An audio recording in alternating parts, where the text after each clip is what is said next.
পাইছে ডেংগু ৰোগৰ প্ৰাদুৰ্ভাৱ আজি বিশ্ব ৰাষ্ট্ৰীয় ডেংগু দিৱস আৰু এই ৰাষ্ট্ৰীয় ডেংগু দিৱসৰ দিনটোতেই শিৱসাগৰত এনেদৰে কেইবাগৰাকীও ৰোগীৰ দেহত ধৰা পৰিছে ডেংগু ৰোগ আমি সবিস্তাৰে খবৰটো লৈ অহাৰ চেষ্টা কৰিম ৰাষ্ট্ৰীয় ডেংগু দিৱসৰ দিনাই শিৱসাগৰত ডেংগুত আক্ৰান্ত হৈছে কেইবাগৰাকীও লোক আৰু শিৱসাগৰৰ কেইবাটাও স্থানত আৰম্ভ হৈছে ডেংগু ৰোগৰ প্ৰাদুৰ্ভাৱ বাৰিষা সময়ৰ লগে লগে এতিয়া শিৱসাগৰত ডেংগুত আক্ৰান্ত হৈছে 4 গৰাকীকৈ লোক আৰু ইয়াৰ উপৰিও শিৱসাগৰত মেলেৰিয়াত আক্ৰান্ত হৈছে 2 গৰাকীকৈ ব্যক্তি শিৱসাগৰ জিলা যুটীয়া স্বাস্থ্য সঞ্চালকৰ কাৰ্যালয়ে প্ৰকাশ কৰিছে এই তথ্য জিলাখনৰ ডিমৌ গেলেকী আৰু মোৰাবজাৰ অঞ্চলত ডেংগু ৰোগীৰ চিনাক্ত কৰা হৈছে ডেংগু এনকেফেলাইটিছ আদি ৰোগ প্ৰতিৰোধৰ বাবে স্বাস্থ্য সঞ্চালকৰ কাৰ্যালয়ে লৈছে বিশেষ পদক্ষেপ শিৱসাগৰ জিলা যুটীয়া স্বাস্থ্য সঞ্চালক আৰু মেলেৰিয়া বিষয়ে জনাইছে এই কথা যে পদক্ষেপ হাতত লোৱা হৈছে এই ৰোগ ডেংগু ৰোগ নিয়ন্ত্ৰণ কৰিবৰ বাবে ৰাষ্ট্ৰীয় ডেংগু দিৱসৰ দিনে শিৱসাগৰত এনেদৰে ডেংগুত আক্ৰান্ত হৈছে কেইবাগৰাকীও লোক আৰু শিৱসাগৰৰ কেইবাটাও স্থানত আৰম্ভ হৈছে ডেংগু ৰোগৰ প্ৰাদুৰ্ভাৱ আৰু তাৰ পাছতে চিন্তিত হৈ পৰা পৰিলক্ষিত হৈছে জিলাখনৰ নাগৰিকসকল বাৰিষা সময়ৰ লগে লগে শিৱসাগৰত ডেংগুত আক্ৰান্ত হৈছে 4 গৰাকীকৈ লোক আৰু ইয়াৰ উপৰিও শিৱসাগৰত মেলেৰিয়াত আক্ৰান্ত হৈছে 2 গৰাকীকৈ ব্যক্তি শিৱসাগৰত এনেদৰে এতিয়া ডেংগু আৰু মেলেৰিয়াত আক্ৰান্ত হোৱা খবৰ আহি পৰিছে আৰু আজি যেহেতু ৰাষ্ট্ৰীয় ডেংগু দিৱস আৰু আজিৰ দিনটোতেই এনেদৰে এতিয়া শিৱসাগৰত ধৰা পৰিছে কেইবাগৰাকীও ৰোগীৰ দেহত ধৰা পৰিছে ডেংগু 4 গৰাকী ডেংগু ৰোগী চিনাক্ত কৰা হৈছে শিৱসাগৰত লগতে 2 গৰাকী মেলেৰিয়া ৰোগী চিনাক্ত কৰা হৈছে আৰু তাৰ পাছতে এতিয়া জিলাখনত চাঞ্চল্যৰ সৃষ্টি হৈছে জিলাখনৰ ডিমৌ গেলেকী আৰু মোৰাবজাৰ অঞ্চলত ডেংগু ৰোগী চিনাক্ত হৈছে আৰু ইয়াৰ পৰিপ্ৰেক্ষিতত ডেংগু আৰু এনকেফেলাইটিছ আদি ৰোগ প্ৰতিৰোধৰ বাবে ইতিমধ্যে সাজু হোৱা বুলিও দাবী কৰিছে জিলা যুটীয়া স্বাস্থ্য সঞ্চালক আৰু মেলেৰিয়াৰ বিষয়াই এই সন্দৰ্ভত পদক্ষেপ হাতত লোৱা হৈছে বুলিও জানিবলৈ দিছে জিলাখনৰ ডিমৌ গেলেকী আৰু মোৰাবজাৰ অঞ্চলত ডেংগু ৰোগী চিনাক্ত হৈছে বাৰিষা সময়ৰ লগে লগে শিৱসাগৰত এনেদৰে এতিয়া ডেংগুত আক্ৰান্ত হৈছে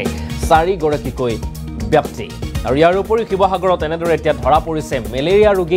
মেলেৰিয়াত 2 গৰাকী ৰোগী আক্ৰান্ত হৈছে বুলি জানিব পৰা গৈছে কিছু মন্তব্য আছে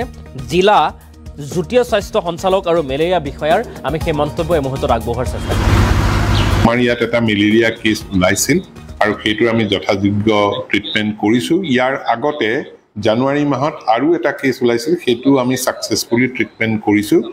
ইয়াৰে এটা কেছ আমাৰ শিৱসাগৰ জিলাত যদিও ধৰা পৰে কেছটো আচলতে মিজোৰামৰ পৰা আহিছিল ঠিক সেইদৰে বাকিবিলাক ক্ষেত্ৰতো আমাক ইয়াত এনকেফেলাইটিছ ৰোগী এতিয়ালৈকে এজনো ধৰা পৰা নাই এই বছৰটোত ডেংগুৰ ক্ষেত্ৰত এইটো কথা ক'ব পাৰি যে আমাৰ 4টা কেছ ডেংগু হিচাপে চিনাক্তকৰণ হৈছে কিন্তু এই চিনাক্তকৰণ প্ৰক্ৰিয়াটোত দেখা যায় যে ইয়াত IgM পজিটিভক আমি ডেংগু হিচাপে ধৰা কাৰণেহে 4টা কেছ পজিটিভ হৈছে মানে এই 4টা ডেংগু যদিও আমি ধৰিছো it can even be typhus fever it can B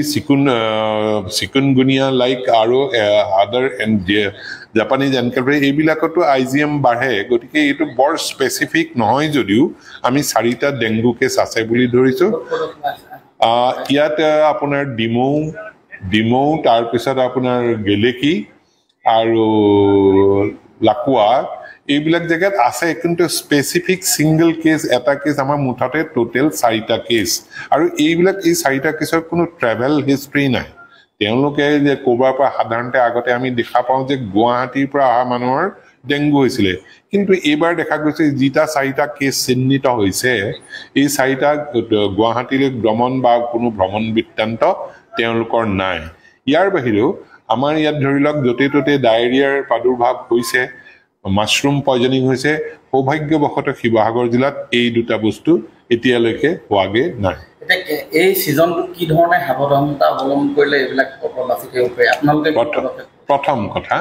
প্ৰথম কথা এইবিলাক মহৰ প্ৰাদুৰ্ভাৱৰ কাৰণে আমি ফগিং কৰো যদিও ফগিং কৰো এই ফগিংটো